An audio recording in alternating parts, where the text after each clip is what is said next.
Israel Gaza போர் தீவிரமடைந்திருக்கிறது. Israel முதல்ல Hamas இஸ்ரேலில் நடத்திய தாக்குதல் அக்டோபர் 7, 2023 1200 இஸ்ரேலியர்கள் கொல்லப்பட்டார்கள். 251 பேரை பணைய கைதிகளாக பிடிச்சு சென்றார்கள். அதில் 48 பேர் ஹமாஸ் வசம் இருக்காங்க. எத்தனை பேர் உயிரோடு இருக்காங்க, எத்தனை பேர் இறந்திருக்காங்கன்னு தெரியல. இஸ்ரேல் மக்கள் போரை முடிச்சிருங்க, அந்த பணைய கைதிகளை மீட்டு வரணும் அப்படின்னு சொல்லி இஸ்ரேலிய மக்கள் நிறைய பேர் போராட்டம் நடத்துகிறாங்க. ஆனால் இஸ்ரேலிய அரசு போரில் மும்முரம் காட்டுகிறார்கள், தீவிரம் காட்டுகிறார்கள். காசா சிட்டி என்ற பகுதியில் ஹெலிகாப்டர்லேருந்து துண்டு பிரச்சாரங்களை அங்கேருந்து தூவுகிறார்கள். மக்கள் அங்கேருந்து காலி செய்து வேறு இடத்துக்கு போயிடுங்க, நாங்கள் இங்கே குண்டு வீச போகிறோம் அப்படின்னு சொல்லியிருக்காங்க.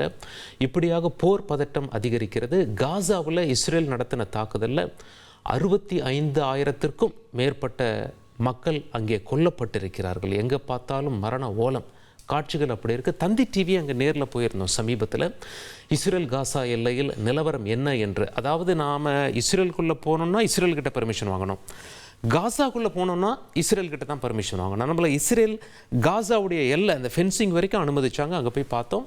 அக்டோபர் 7 ஹமாஸ் தாக்குதல் நடத்த இடத்தையும் பார்த்தோம். செய்தி சேகரித்து கொண்டிருந்த போது மைக்கில் பேசி கொண்டிருக்கும் போது திடீரென குண்டு வெடித்தது. அதாவது பீரங்கியிலிருந்து சீறி பாய்ந்த குண்டு என்று சொல்லப்படுகிறது. பக்கத்தில் இஸ்ரேலி பெண்மணியும் அதை கேட்டு அதிர்ச்சி அடைந்தார். அவர்கிட்டயே நம்ம பேசியிருந்தோம். அந்த காட்சிகளை பார்க்கலாம்.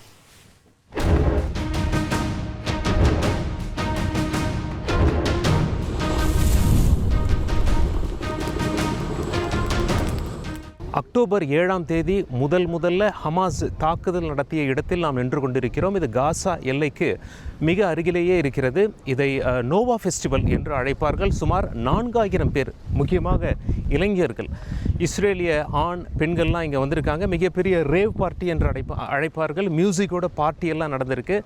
அந்த நேரத்தில் தான் அதை முன்பே தெரிந்து கொண்ட ஹமாஸ் திட்டமிட்டபடி தங்களுடைய தாக்குதலை ஆரம்பிச்சிருக்காங்க.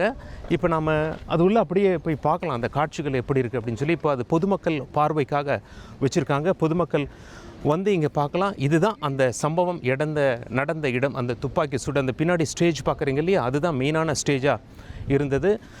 காசாவினுடைய எல்லைக்கு மிக அருகில் இருக்கக்கூடிய இந்த ஃபோட்டோஸ் எல்லாம் யார் இறந்துட்டாங்களோ அவங்களோட ஃபோட்டோஸ் வச்சுருக்காங்க. யார் கொல்லப்பட்டார்களோ அவங்களுடைய ஃபோட்டோஸ். இங்கே நடந்த தாக்குதலில் தான் சுமார் 1200 பேரை ஹமாஸ் கொண்டுட்டாங்க. 251 பணைய கைதிகளை இங்கேருந்து தான் பிடிச்சிட்டு போனாங்க. அந்த இடத்த தான் நீங்கள் தற்பொழுது பார்த்து கொண்டிருக்கீங்க. அந்த வீடியோ காட்சிகள் ரொம்ப பயங்கரமாக இருக்கும். அந்த காட்சிகள்லாம் பார்த்துருப்பீங்க. அந்த சம்பவம் நடந்த இடம்தான் நாம் நின்று கொண்டு இருக்கும் பகுதி.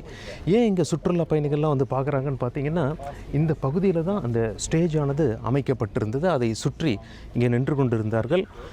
ஹமாஸ் பேராஷூட்டில் வந்து குதிச்சாங்க, மிசைல்ஸ் அட்டாக் பண்ணாங்க, நேரடியாகவும் வாகனத்துலேயும் வந்துட்டாங்க. அந்த எல்லையோரம் இருக்கக்கூடிய அந்த ஃபென்சிங்கில் பிளாஸ்ட் பண்ணாங்க.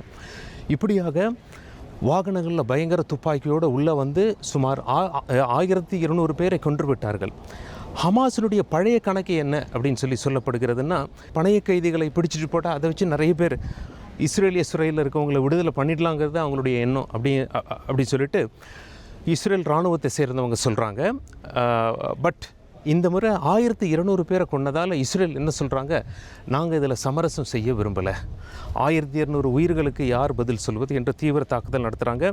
உலகத்தில் பல நாடுகள், இஸ்ரேலுடைய நட்பு நாடுகள் கூட இஸ்ரேலை விமர்சிச்சிருக்காங்க. காரணம் என்ன அப்படின்னா, காசாவில் சுமார் 65,000 பேரை கொலை செஞ்சுருக்காங்க குண்டுகள் வீசி. அப்படி இருக்கும்போது அங்கே குழந்தைகளும் ஆயிரக்கணக்கில் உயிரிழந்திருக்கிறார்கள். அப்பாவி பொதுமக்களும் கொல்லப்பட்டிருக்கிறார்கள். இதனால் உலகத்தில் கண்டன குரல்கள் இஸ்ரேலை நோக்கி எழுகின்றன. போர் முடியுமா என்று அனைவரும் பார்த்து கொண்டிருக்கிறார்கள். தந்தி டிவி போர்க்களத்தில் நின்று கொண்டிருக்கிறோம். காசா எல்லையில் இந்த பகுதி அமைந்திருக்கிறது. அது மட்டும் இல்லாமல் குண்டுகள் விழும் சத்தம் அப்பப்போ கேட்டுக்கொண்டிருக்கிறது. பொதுமக்கள் யாராவது இஸ்ரேலுக்கு வர்றவங்க இப்போ நீங்கள் பார்க்கும் காட்சிகள் இங்கே பாருங்கள். பேராஷூட்லேருந்து அங்கே வந்து அப்படியே குதித்து அவங்க உள்ளே வந்த இடம்தான் இது. இதை நாம் தற்பொழுது பார்த்து கொண்டிருக்கிறோம். போர் முடியுமா என்றும் உலகம் பார்த்து கொண்டிருக்கிறது.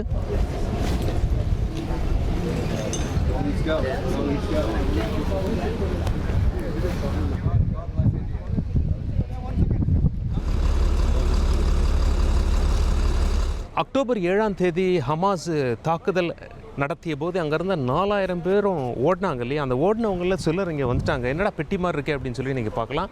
இது ஒரு குப்பை தொட்டியாக அப்பொழுது இருந்தது. அங்கேருந்து என்ன பண்ணாங்க, எல்லோரும் சரி உயிரை கையில் பிடிச்சிட்டு ஓடணுமே அப்படின்னு சொல்லிட்டு ஓடி வந்து அவங்க என்ன பண்ணியிருக்காங்க, இந்த குப்பை தொட்டி உள்ள குதிச்சுட்டு குப்பையெல்லாம் எடுத்து அவங்க மேலே போட்டாங்க. ஆரம்பத்தில் ஹமாஸ் அதை கண்டுபிடிக்கல, பட் போக போக அதை கண்டுபிடித்து நிறைய பேர் ஷூட் பண்ணிட்டாங்க. சில பேர் உயிர் பிழைத்து கொண்டார்கள். அந்த குப்பைகள் இருந்ததையும் இன்னும் அப்படியே வச்சுருக்காங்க இஸ்ரேல். நம்ம பேசிகிட்டு இருக்கும்போதே சத்தம் கேட்குதா? அந்த சத்தமானது காசாவில் இஸ்ரேல் இராணுவம் வீசக்கூடிய குண்டுகள். ஏன்னா தற்பொழுது காசா எல்லையில் நாம் நின்று கொண்டிருக்கிறோம். அந்த குண்டு வீசிய அனுபவம் இவங்களுக்கும் கேட்டிருக்கோம். இவங்க இஸ்ரேலேருந்து வந்திருக்காங்கன்னு நினைக்கிறோம், இதை பார்வையிட வந்திருக்காங்க. Ma'am, if we could have a few words with us, did you hear the bomb that exploded just now? Yes, I heard it's from Gaza. Israel army is attacking Gaza right now. So how do you feel? It's not attacking; it's protecting on us. Yeah. We just in a war that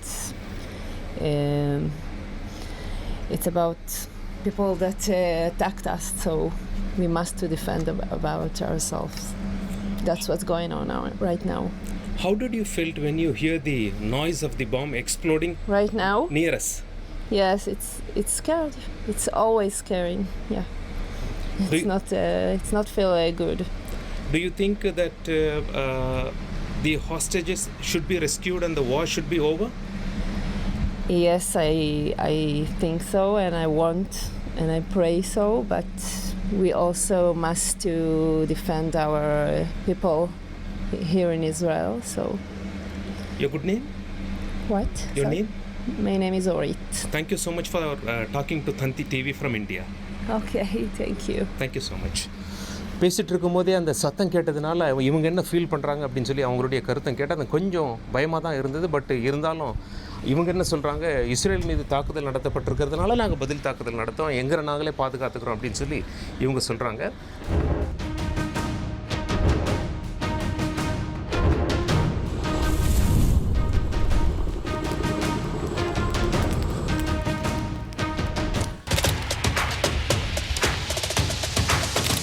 அதிமுக்கிய விவரங்களை அனைவருக்கும் புரிய வைக்கும் podcast.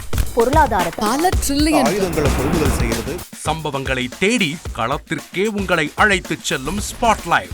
அங்க இருக்கக்கூடிய கள விவரங்கள் என்ன? இந்திய ராணுவம் கடந்த 5 வருஷமாவே சார் எனக்கு ரொம்ப பிடிக்கும் அவர் வர்றதுக்காக. எங்களுடைய நியாயமான கோரிக்கை. Even at the cost of stopping. பார்வையாளர்களையும் செய்திக்குள் பங்கெடுக்க செய்யும் மக்கள் குரல். 50 ரூபாய் எங்களுக்கு தண்ணிக்கு ஒரு தீர்வே இல்லங்க 10 வருஷமா. எங்களுக்கு சரியான ஒரு விடிவு கிடைக்கவில்லை. 60,000 ஏக்கருக்கு தான் கேக்குறோம், பிச்சை கேக்குறாங்க. புத்தம் புதிதாக வித்தியாசமாக சில இடங்கள்ல பாகிஸ்தான்லேயே பாராட்ட வேண்டாம், ஆனால் அதற்கு கொச்சைப்படுத்த வேண்டாம் என்று நான் கேட்டுக்கொள்கிறேன். மதத்தால் இனத்தால் மக்களை எப்படியெல்லாம் பிளவுபடுத்த முடியுமோ அந்த பிளவிற்குண்டான ஆயுதமாக இந்த மாநாட்டை அவர்கள் பயன்படுத்த நினைக்கின்றார்கள். அரசியலிலிருந்து சினிமா தனித்து இயங்க முடியாது. அனைத்தும் உங்களுக்காக. எப்போதும் இணைந்திருங்கள் தந்தி டிவியுடன்.